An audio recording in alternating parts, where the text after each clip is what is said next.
Mapagpalang umaga sa ating lahat mga kababayan. 6:20.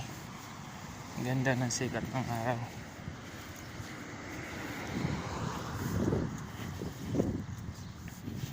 Punta man tayo sa yung mga outlet. Biglang tawag. 3 oras lang tulog natin. Gagawin ko lang kanina ng 2:00 ng madaling araw. Ngayon 6:30 ng umaga. Tawag ulit. Hingi ng tulong.